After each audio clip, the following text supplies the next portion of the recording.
जय माँ अदिति जय जगन्नाथ दर्शक मु नहीं आसी पुणी थे आपण मन प्रत्येक दिन राशिफल मेषर मीन पर्यंत किपर जी आपंकर प्रत्येक दिन ता सहित केउं दिन में आप कौन सचेतन रखार अच्छी वर्णना कर जाए जो नुआ कर चैनल को निश्चित भाव में आपंकर राशि कमेंट कहे आपंकर केउं राशि एवं जदि चैनल को सब्सक्राइब करना तो नाली बटन को क्लिक करी आम चैनल को सब्सक्राइब करंतु एवं वीडियो जदि भल लगे वीडियो को लाइक करेंगे एवं सब्सक्राइब साइड रे बेल आइकन को ऑल रे मध्य सेट कर देबे जहाँ फल आमर प्रत्येकटी अपडेट आपण बाहर तुरंत पहुँचब। तो देखिए आम प्रथम राशि मेष राशि। मेष राशि जातक मान 10 जुलाई 2025 राशिफल किपर जीव। आज काम आपणकर चाप अधिक रहिबो किंतु ध्यान रखिया आवश्यक काम को तरबर करंतु नहीं काम को समय पूर्वर शेष करंतु एवं काम कार्य तुरंत माने अति बेगर सहित कार्य करंतु नहीं किछि अन्याय प्रतिषेध पाई मन दुखित हो पारे कामर परिणाम किंबा कामर फल आपणक मन रे दुख आनिबारे किंबा अन्याय जनित कौन कार्य आपणकर मन रे दुख अनुभव करें किंतु शांत रुहतु परिवार सह थिबा किछि कथाबार्ता मन का हल्का करी माने निश्चिंत भाव खोली परिवार सहित कथबार्ता हूँ परिवार सहित समय बितातु सचेतन अति जल्दी निष्पत्ति नियंतु नहीं बुझी सुझी कौन कार्य को आरंभ करंतु एवं निश्चित भाव से समय पूर्व शेष करंतु। परवर्ती राशि वृष राशि। वृष राशि जातक मान आज आपणकर आर्थिक स्थिति उन्नति पाइब किछि अप्रत्याशित आय हो पारे प्रेम जीवन रे मिठा मनस्पर्श घटना मध्य घटी पारे किंतु सावधान किछि लक्षण देखा जाउछि जहाँकि आपण आज दिनटी सेटा को नहीं बारण करियार अच्छी ठकिबा को चेष्टा करि पारंती कौन से संपर्कीय किंबा कौन से दुकानी यदि कौन से दुकानी पाखरे खाद्य खाउछंदी किंबा कौन से यात्रा करिया समय बस रे किंबा अन्य कौन से यात्रा करुछंदी किंबा अन्य कौन से कार्य जेपरिक अन्य कौन से कार्य जिते एग्जांपल आप जानिपारे किंतु ठकियार बंचंतु। आपणकर 10 जुलाई 2025 माने आजिर दिनटी आपण को ठकामीर संकेत देउछि से ठकामीर बंचंतु। सचेतनता जहाँकि आपण को आज दिन मानियार चलियार अच्छी नुआ लोक को विश्वास करियार सावधान रखंतु। परवर्ती राशि मिथुन राशि। मिथुन राशि जातक मान आज मनर उत्साह बढ़िबो काम रे नुआ प्रस्ताव आसीपारे नुआ योजना किंबा कौन नुआ कार्य आपण कार्य करे माने काम करिया पई प्रस्ताव मध्य आसीपारे। पारिवारिक मेल मिलनी रे खुशी रहिबो यातायात समय ट्रैफिक जाम जो आपण मन रे विरक्ति भाव मध्य आसीपारे गाड़ी धीरे चलांतु तरबर जातुनि यदि कौन सर्टकट रास्ता अच्छी शांत परिवेश सहित जीवा आसा अच्छी मेन रोड छाड़िकी तो से स्थान जीवासा कर आपणकर आज दिन बहुत शुभरे जीव। आपण एक सचेतनता जहाँकि आप आज दिन मानि चलार अच्छी समय को मैनेजमेंट कर चलतु कार्य पूर्वर समय पूर्वर कार्य को से समाप्त करंतु नचेत काम बाधा पड़े माने जदि आप चाहते 10 मिनट भितर से कार्य हो कि आप 2 घंटा दिखाई समय पूर्व करने चेष्टा कर नचेत बाधा आसपे। परवर्ती राशि कर्कट राशि। कर्कट राशि जातक मान आज भावनात्मक दिन रहिबो आज आप दिनटी मनर मिलनी रे किंबा मनर भावनार आज दिनटी आप बिताई देवे किछि पुराणा स्मृति मन को आसीपारे स्वास्थ्य प्रति ध्यान दियंतु नचे शरीर असुस्थ हो पारे प्रेमिकों सह मधुर समय मध्य कटिबा एवं प्रेम संपर्क रे मध्य नूतन योजना मध्य करिवे। स्वास्थ्य प्रति अत्यधिक ध्यान द्वारा मध्य संकेत देखा जाउछि नचेत शरीर पीड़ा जेपरिक पेट जनित आखि जनित मध्य समस्या मध्य संकेत देखा जाउछि। सचेतनता अतिथि को सम्मान सहित किंबा जदि कि आसी आप घर को अतिथि किंबा कौन वार्तालाप चलती कथा को भावी चिंतित वार्तालाप करंतु अतीत को भूली वर्तमान उपर ध्यान दियंतु। आज दिनटी आप खुश बहुत भल रहिबो। तो परवर्ती राशि सिंह राशि। सिंह राशि जातक मान आज आपण माने ଚାହାଣୀରେ ନୂତନ ଆକର୍ଷଣ ଆଣିଦେଇପାରେ। କାର୍ଯ୍ୟକ୍ଷେତ୍ରରେ ସଫଳତା ମିଳିବ। ପରିବାର ସହ କିଛି ନୂଆ ଯୋଜନା ମଧ୍ୟ କରିପାରିବେ, କିନ୍ତୁ ଅହଙ୍କାର କରିବା ଠିକ୍ ନୁହେଁ। ଯଦି ଆପଣଙ୍କର ଅତ୍ୟଧିକ ଅର୍ଥ ରହିଛି କିମ୍ବା ଆପଣ ଅତ୍ୟଧିକ ଜ୍ଞାନୀ କିମ୍ବା ଅତ୍ୟଧିକ କୌଣସି ବି କ୍ଷେତ୍ରରେ, ତ ସେ କ୍ଷେତ୍ରକୁ ବାଣ୍ଟିବାକୁ ଚେଷ୍ଟା କରନ୍ତୁ। ଯାହା ଦରକାର, ଯେଉଁ କୌଣସି ବ୍ୟକ୍ତିକୁ ସେ ଜିନିଷ ଦରକାର, ତ ତାକୁ ସେ ଜିନିଷ ଦେବାକୁ ଚେଷ୍ଟା କରନ୍ତୁ, ଯାହାଫଳରେ ଆପଣଙ୍କ ଜୀବନରେ ସୁଖ ସହିତ ସେଇ ଜ୍ଞାନରେ ମଧ୍ୟ ବୃଦ୍ଧି ହେବ। ଅହଙ୍କାରକୁ ମନରୁ ଦୂରନ୍ତୁ। ଆପଣ ନିଶ୍ଚିନ୍ତ ଭାବରେ ସମାଜର ଆଖି ନିକ୍ଷେପ ହେବେ। ତ ଆଜିର ଦିନରେ ଆପଣଙ୍କ ପାଇଁ ସଚେତନତା ହେଉଛି ସଫଳତାକୁ ଉତ୍ସବ ଭଳି ପାଳନ କରନ୍ତୁ, ନା କି ଅହଙ୍କାର ଭଳି। ନଚେତ୍ ଭଗବାନ ତାହାକୁ ମଧ୍ୟ ଗୋଟେ କ୍ଷଣ ଲାଗିବନି ଛିଣ୍ଡେଇ ନେବା ପାଇଁ। ସେଥିପାଇଁ ସଫଳତାକୁ ଉତ୍ସବର ସହିତ ପାଳନ କରନ୍ତୁ, ଅହଙ୍କାର ସହିତ ନୁହେଁ। ଯେ ଚ୍ୟାନେଲ ସବସ୍କ୍ରାଇବ୍ କରିନାହାନ୍ତି ସବସ୍କ୍ରାଇବ୍ କରିଦିଅନ୍ତୁ। ପରବର୍ତ୍ତୀ ରାଶି କନ୍ୟା ରାଶି। କନ୍ୟା ରାଶିର ଜାତକମାନଙ୍କ ପାଇଁ ଆଜି କିଛି ଅସ୍ପଷ୍ଟତା ମନକୁ ବ୍ୟାକୁଳିତ କରିପାରିବ, କି କୌଣସି ବ୍ୟକ୍ତିର କଥା ଆପଣଙ୍କ ମନକୁ ମଧ୍ୟ ଚଳଚଞ୍ଚଳ କରିଦେଇପାରେ। କାମରେ ସଠିକ୍ ତଥ୍ୟ ନଥିଲେ ଭୁଲ ନିଷ୍ପତ୍ତି ନେବାର ମଧ୍ୟ ସଂକେତ ଦେଖାଯାଉଛି, ଯାହାଫଳରେ କାମ କାର୍ଯ୍ୟରେ ବାଧା ହେବାର ମଧ୍ୟ ସଂକେତ ଦେଖାଯାଉଛି। ସତର୍କତା।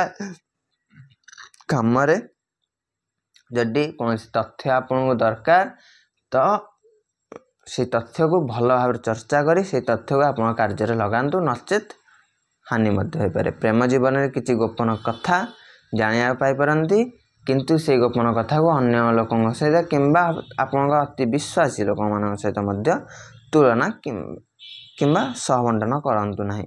ସଚେତନତା। ଗପସପ୍ କଥାରେ ବିଶ୍ୱାସ କରିବା ପୂର୍ବରୁ ଯାଞ୍ଚ କରନ୍ତୁ। ଆପଣ ଯଦି ଗପସପ୍ କୌଣସି ବ୍ୟକ୍ତିଙ୍କ ସହିତ ଗପସପ୍ କରୁଛନ୍ତି, ଆପଣ ଚାହୁଁଛନ୍ତି ମୁଁ ସେଇ କଥାଟା ତାକୁ କହିବି ବୋଲି, ତ ତାକୁ କୁହନ୍ତୁ ନାହିଁ, ଆପଣଙ୍କର ହାନି ହୋଇପାରେ। ପରବର୍ତ୍ତୀ ରାଶି ତୁଳା ରାଶି। ତୁଳା ରାଶିର ଜାତକମାନଙ୍କ ପାଇଁ ଆଜିର ଦିନଟି ସାମାଜିକ କାର୍ଯ୍ୟକ୍ରମରେ ଭାଗ ନେଇ ଖୁସି ମିଳିବ। ଆପଣ ଯଦି କୌଣସି ସାମାଜିକ କାର୍ଯ୍ୟ ଆପଣ ବାଟରେ ଯାଉଛନ୍ତି, କୌଣସି ସାମାଜିକ କାର୍ଯ୍ୟ ଚାଲିଛି, ତ ଆପଣ ସେଇଥିରେ ମଧ୍ୟ ନିଶ୍ଚିନ୍ତ ଭାବରେ ହାତ ବଢ଼େଇବେ, କିମ୍ବା ସେଇ କ୍ଷେତ୍ରରେ ମଧ୍ୟ କୌଣସି ଦାନ ମଧ୍ୟ ଦେଇପାରନ୍ତି। 10 ଟଙ୍କା ହଉ, 20 ଟଙ୍କା ହଉ, ଟଙ୍କାଟେ ହଉ, କିନ୍ତୁ ତାକୁ ଦାନ ହିସାବରେ ମଧ୍ୟ ଦେଇପାରନ୍ତି। କିଛି ଲୋକଙ୍କ ସହ ବନ୍ଧୁତ୍ୱ ମଧ୍ୟ କିମ୍ବା କିଛି ଲୋକଙ୍କ ସହିତ ମିଳାମିଶା ମଧ୍ୟ ଆଜି ନୂତନ ଲୋକମାନଙ୍କ ସହିତ ହେଇପାରେ। ଟଙ୍କା ପଇସା ସମ୍ବନ୍ଧୀୟ କିଛି ଚିନ୍ତା ମଧ୍ୟ ରହିପାରେ, କିନ୍ତୁ ଏହା ସ୍ଥିରସ୍ଥାୟୀ ଅସ୍ଥାୟୀ। ଚିରସ୍ଥାୟୀ ରୁହେ, ଅସ୍ଥାୟୀ। ସଚେତନତା। ଅନାବଶ୍ୟକ ଖର୍ଚ୍ଚ ଏବେ କରିବା ଠିକ୍ ନୁହେଁ। ଯଦି ଆପଣଙ୍କୁ କୌଣସି ବସ୍ତୁର ଆବଶ୍ୟକ ନାହିଁ, ତ ସେଇ ବସ୍ତୁକୁ କିଣନ୍ତୁ ନାହିଁ। ଯଦି ବସ୍ତୁଟି ଘରେ ଅଛି, ତ ତାକୁ ବ୍ୟବହାର କରନ୍ତୁ। ଯଦି ବସ୍ତୁଟି କାର୍ଯ୍ୟକାରୀ ନୁହେଁ, ତ ନିଶ୍ଚିତ ଭାବରେ କିଣନ୍ତୁ, କିନ୍ତୁ ଅନାବଶ୍ୟକ ଖର୍ଚ୍ଚରୁ ବଞ୍ଚନ୍ତୁ। ଯଦି ଆପଣ ଚ୍ୟାନେଲ୍ ସବସ୍କ୍ରାଇବ୍ କରିନାହାନ୍ତି, ଚ୍ୟାନେଲ୍ ସବସ୍କ୍ରାଇବ୍ କରନ୍ତୁ। ଆମେ ଏବେ ଯିବା ପରବର୍ତ୍ତୀ ରାଶି ବିଛା ରାଶିକୁ। ବିଛା ରାଶିର ଜାତକମାନଙ୍କ ପାଇଁ ଆଜି ମନୋବଳ ଅଧିକ ରହିବ। କୌଣସି ପୁରୁଣା ଲକ୍ଷ୍ୟକୁ ପୁନର୍ବାର ଆରମ୍ଭ କରିପାରିବେ। ପ୍ରେମ ଜୀବନରେ ରୋମାଞ୍ଚକ ଘଟଣା ମଧ୍ୟ ଘଟିବ। ମନୋବଳ ଉଚ୍ଚ ସହିତ ଆତ୍ମବିଶ୍ୱାସର ମଧ୍ୟ ଉଚ୍ଚ ରହିବ। ମୁଖରେ ଗୋଟେ ଆଭାସିତ ତେଜ ମଧ୍ୟ ଆସିବ। ବିଭିନ୍ନ ପ୍ରକାରର ଆଇଡ଼ିଆ ଆପଣଙ୍କ ମନକୁ ମଧ୍ୟ ଆସିପାରେ, ଯାହାକି ଆପଣଙ୍କ ମନକୁ ଚଳଚଞ୍ଚଳ କରିବ। କେମିତି ଏଇ ଜିନିଷଟା ମୁଁ ଘରେ କରିବି, କିମ୍ବା କେମିତି ଏଇ ଜିନିଷଟା ଅନ୍ୟକୁ କହିବି, ଯାହାଫଳରେ ସେ ନଚେତ୍ କରିକି ଖୁସିରେ ରହିପାରିବ, ସେଇଭଳି ମଧ୍ୟ ଚିନ୍ତାଧାରା ଆସିପାରିବ। ଅନ୍ୟଙ୍କ ପ୍ରତି ସହାନୁଭୂତିତା ମଧ୍ୟ ଆଜି ଦିନରେ ଆପଣଙ୍କ ମନକୁ ଆସିବ, ଏବଂ ମୁଣ୍ଡ ବ୍ୟଥା ଜନିତ ସମସ୍ୟାର ମଧ୍ୟ ସଂକେତ ଦେଖାଦେଉଛି। ସେଥିପାଇଁ ଆପଣ ଶାନ୍ତ ରୁହନ୍ତୁ, ଅତ୍ୟଧିକ ଚଳଚଞ୍ଚଳ ହୁଅନ୍ତୁ ନାହିଁ, ଶାନ୍ତ ପରିବେଶରେ ନିର୍ବାହ କରନ୍ତୁ। ସଚେତନତା। ଶତ୍ରୁଙ୍କ ପ୍ରତି ସତର୍କ ରୁହ, କୌଶଳ ପୂର୍ବକ କାମ କର। ଅନ୍ୟକୁ ଦେଖାଇ କାର୍ଯ୍ୟ କରନ୍ତୁ ନାହିଁ। ଆପଣ এই କାର୍ଯ୍ୟ ଯଦି କରୁଛନ୍ତି, ନଚେତ୍ ଶତ୍ରୁ ସେଇ କାର୍ଯ୍ୟକୁ ବିଗାଡ଼ି ଦେଇପାରେ। ଯଦି ଚ୍ୟାନେଲ୍ ସବସ୍କ୍ରାଇବ୍ କରିନାହାନ୍ତି, ଚ୍ୟାନେଲକୁ ସବସ୍କ୍ରାଇବ୍ କରନ୍ତୁ। ତ ପରବର୍ତ୍ତୀ ରାଶି ଧନୁ ରାଶି। ଧନୁ ରାଶିର ଜାତକମାନଙ୍କ ପାଇଁ ଆଜି ଭାଗ୍ୟ ଆପଣଙ୍କ ପକ୍ଷେ ରହିବ। କୌଣସି ଭଲ ଖବର ଶୁଣିବାକୁ ମିଳିପାରେ। ଯାତ୍ରା କରିବାର ସୁଯୋଗ ମଧ୍ୟ ମିଳିପାରେ। ପରିବାର ସହ ମଜାର ମୁହୂର୍ତ୍ତ ମଧ୍ୟ କଟିବ। ମୋଟାମୋଟି କହିବାକୁ ଗଲେ ଆଜିର ଦିନଟି ଆପଣଙ୍କ ପାଇଁ ବହୁତ ଶୁଭ ଦିନ ମଧ୍ୟ ବ୍ୟତୀତ ହେବ, ଏବଂ ଆଜିର ଦିନଟି ଆପଣଙ୍କର ସୁଖର ଦିନ ମଧ୍ୟ ପରିଣତ ହେବ। ସଚେତନତା। ଆଜିର ସୁଯୋଗକୁ ହାତଛଡ଼ା କର ନାହିଁ, ନଚେତ୍ ଅତୀତରେ ସେଇ ଦିନଟି ରହିଯିବ। କ'ଣ ପାଇଁ ମୁଁ ସେଇ ଦିନଟା କଲିନି, କ'ଣ ପାଇଁ ମୁଁ ସେଇ ଦିନ ବୁଲିବାକୁ ଗଲିନି, ସେଥିପାଇଁ ହାତଛଡ଼ା କରନ୍ତୁ ନାହିଁ। ଯଦି ଆମ ଚ୍ୟାନେଲକୁ ଏବେ ଚ୍ୟାନେଲକୁ ସବସ୍କ୍ରାଇବ୍ କରିନାହାନ୍ତି, ଚ୍ୟାନେଲକୁ ସବସ୍କ୍ରାଇବ୍ କରନ୍ତୁ, ଏବଂ ପାଖରେ ଥିବା ବେଲ୍ ଆଇକନ୍କୁ ନିଶ୍ଚିନ୍ତ ଭାବରେ ଦବାଇ ଦିଅନ୍ତୁ, ଯାହାଫଳରେ ଆମର ପ୍ରତ୍ୟେକଟି ଭିଡ଼ିଓର ମେସେଜ୍ ଆପଣଙ୍କ ପାଖରେ ସଠିକ୍ ସମୟରେ ପହଞ୍ଚିବ। ତ ଆପଣଙ୍କ ଆପଣଙ୍କର କେଉଁଠାରୁ ଆମର ଭିଡ଼ିଓ ଦେଖୁଛନ୍ତି ନିଶ୍ଚିତ ଭାବରେ ଆପଣ କମେଣ୍ଟ କରନ୍ତୁ, ଯାହାଫଳରେ ଆମକୁ ମଧ୍ୟ ଅତ୍ୟଧିକ ଖୁସି ମିଳିବ। ତ ଏବେ ଆମେ ପରବର୍ତ୍ତୀ ରାଶିକୁ ଯିବା, ମକର ରାଶି। ମକର ରାଶିର ଜାତକମାନଙ୍କ ପାଇଁ ଆଜିର ଦିନରେ ଆଜି କାମରେ ଅଧିକ ମହନତ ମାନେ ପରିଶ୍ରମ କରିବାକୁ ପଡ଼ିପାରେ। କିଛି ଲୋକ ଆପଣଙ୍କୁ ବିରକ୍ତିର ମଧ୍ୟ ଚିନ୍ତାଧାରା କିମ୍ବା ସେଇ କାର୍ଯ୍ୟ ତୋ ଦ୍ୱାରା ହେବନି, ତୁ ଏଇଟା କରିପାରିବୁନି, ତୁ ଏଇଭଳି କାର୍ଯ୍ୟ ପାଇଁ ଯୋଗ୍ୟ ନୁହେଁ, ସେଇଭଳି ଚିନ୍ତାଧାରାରେ ମଧ୍ୟ ଆପଣଙ୍କୁ ବିଶ୍ୱାସ କରାଇଦେବି। ସେଥିପାଇଁ ସେମାନଙ୍କଠାରୁ ଦୂରରେ ରୁହନ୍ତୁ। ଯଦି ଆପଣଙ୍କୁ କିଏ ବିଶ୍ୱାସ କରୁନାହିଁ ତାକୁ ମଧ୍ୟ ଆପଣଙ୍କ ଜୀବନରେ ଆସିବାକୁ ଦିଅନ୍ତୁ ନାହିଁ, ନଚେତ୍ ଆପଣ ଧନହାନି କିମ୍ବା ପ୍ରାଣପ୍ରାଣ ମଧ୍ୟ କରିପାରନ୍ତି। ମନକୁ ଶାନ୍ତ ରଖି କାମ କରିବା ଉଚିତ ହେବ, ନଚେତ୍ ଲୋକ ହିସାବ ମଧ୍ୟ କାରଣ ହୋଇପାରନ୍ତି। ସଚେତନତା, କ୍ରୋଧ ନିଅ ନାହିଁ, ଶାନ୍ତ ଭାବରେ ସମସ୍ୟାର ସମାଧାନ କରନ୍ତୁ। ଯଦି ଆମ ଚ୍ୟାନେଲକୁ ଏବେ ଯାଏଁ ଚ୍ୟାନେଲକୁ ସବସ୍କ୍ରାଇବ୍ କରିନାହାନ୍ତି, ଚ୍ୟାନେଲକୁ ସବସ୍କ୍ରାଇବ୍ କରି ପାଖରେ ଥିବା ବେଲ୍ ଆଇକନ୍କୁ ଅଲ୍ରେ ସେଟ୍ କରିଦିଅନ୍ତୁ, ଯାହାଫଳରେ ଆମର ପ୍ରତ୍ୟେକଟି ଭିଡ଼ିଓର ନୋଟିଫିକେସନ୍ ଆପଣଙ୍କ ପାଖରେ ସର୍ବପ୍ରଥମେ ପହଞ୍ଚି ପାରିବ। ତ ଆପଣ କେଉଁଠାରୁ ଭିଡ଼ିଓ ଦେଖୁଛନ୍ତି ନିଶ୍ଚିନ୍ତ ଭାବରେ ଆମର କମେଣ୍ଟରେ ଲେଖନ୍ତୁ ଆପଣ କେଉଁ ସ୍ଥାନରେ ଆମର ଭିଡ଼ିଓ ଦେଖୁଛନ୍ତି। ଏବେ ଆମେ ଯିବା ପରବର୍ତ୍ତୀ ରାଶି, କୁମ୍ଭ ରାଶି। କୁମ୍ଭ ରାଶିର ଜାତକମାନଙ୍କ ପାଇଁ ଆଜି ସାହସ ଓ ପ୍ରେରଣା ବଢ଼ିବ। ନୂଆ କିଛି ଆରମ୍ଭ କରିବାକୁ ମଧ୍ୟ ଆଜିର ସମୟଟି ଆପଣଙ୍କ ପାଇଁ ସଠିକ୍ ସମୟ। ପ୍ରେମିକଙ୍କ ସହ ମଧୁର ସମ୍ପର୍କ ମଧ୍ୟ ବିତାଇବେ ଏବଂ ପ୍ରେମିକମାନଙ୍କ ପାଇଁ ଆଜିର ଦିନଟି ଆପଣଙ୍କ ପାଇଁ ଏକ ଶୁଭ ସମୟ। ତା ସହିତ କୌଣସି କାର୍ଯ୍ୟ ଆରମ୍ଭ କରିବାର ମଧ୍ୟ ଶୁଭ ସମୟ। କୌଣସିଟିକୁ ବାଛିବା ଆପଣଙ୍କ ହାତରେ ନ୍ୟସ୍ତ।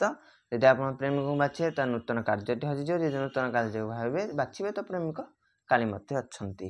ସେଥିପାଇଁ ନୂତନ କାର୍ଯ୍ୟ ଉପରେ ଫୋକସ୍ କରନ୍ତୁ, ଯାହାଫଳରେ ଆପଣଙ୍କ ଜୀବନଟି ଏକ ସୁଖମୟ ଜୀବନରେ ପରିଣତ ହେବ। ସଚେତନତା, ନିଜ କ୍ଷମତାକୁ ବିଶ୍ୱାସ କରି ଆଗେଇ ଚାଲନ୍ତୁ, ଯାହାଫଳରେ ଭଗବାନଙ୍କର ଆଶୀର୍ବାଦ ଆପଣଙ୍କ ଉପରେ ବଜାୟ ରହିବ। ଯଦି ଏବେ ଯାଏଁ ଆମ ଚ୍ୟାନେଲକୁ ସବସ୍କ୍ରାଇବ୍ କରିନାହାନ୍ତି, ଚ୍ୟାନେଲକୁ ସବସ୍କ୍ରାଇବ୍ କରନ୍ତୁ। ଯଦି ଭିଡ଼ିଓଟି ଭଲ ଲାଗୁଛି ଭିଡ଼ିଓକୁ ଲାଇକ୍ କରିଦିଅନ୍ତୁ ଏବଂ ସବସ୍କ୍ରାଇବ୍ ପାଖରେ ଥିବା ବେଲ୍ ଆଇକନ୍କୁ ଅଲ୍ରେ ସେଟ୍ କରିଦିଅନ୍ତୁ, ଯାହାଫଳରେ ଆମର ଚ୍ୟାନେଲର ପ୍ରଥମ ଭିଡ଼ିଓ ଆପଣଙ୍କ ପାଖରେ ପହଞ୍ଚି ପାରିବ। ତ ଆମେ ଏବେ ଯିବା ପରବର୍ତ୍ତୀ ରାଶି, ମୀନ ରାଶି। ମୀନ ରାଶିର ଜାତକମାନଙ୍କ ପାଇଁ ଆଜି ମନର ଇଚ୍ଛା ପୂରଣ ହୋଇପାରେ। କିଛି ଆଶ୍ଚର୍ଯ୍ୟଜନକ ଘଟଣା ମଧ୍ୟ ଘଟିବାର ମଧ୍ୟ ସଂକେତ ଦେଖାଯାଉଛି। ଟଙ୍କା ପଇସା ସମ୍ବନ୍ଧୀୟ ସମସ୍ୟାର ସମାଧାନ ଆଜି ହୋଇପାରେ, କିମ୍ବା କୌଣସି ବ୍ୟକ୍ତିଙ୍କୁ ଆପଣ ଯଦି ଋଣ ଦେଇଛନ୍ତି ତ ସେଇଠାରୁ ମଧ୍ୟ ଋଣ ଫେରସ୍ତ କିମ୍ବା ଟଙ୍କା ଆସିବାର ମଧ୍ୟ ସଚେତନ ବା ସଂକେତ ଦେଖାଦେଉଛି।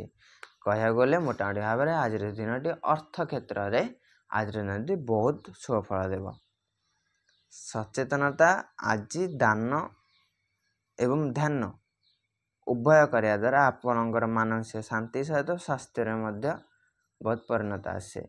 ଆଳସ୍ୟ ଆଜି ଦୂରରେ ରଖନ୍ତୁ, ଆଳସ୍ୟଠାରୁ ଦୂରରେ ରୁହନ୍ତୁ ଏବଂ ଯଦି କୌଣସି ବାକି ଋଣ ଦେଇଛନ୍ତି ନିଶ୍ଚିତ ଭାବରେ ଆଜି ମାଗିପାରିବେ, ନିଶ୍ଚିତ ଭାବରେ ଆପଣଙ୍କ ପଇସା ମଧ୍ୟ ମିଳିବ।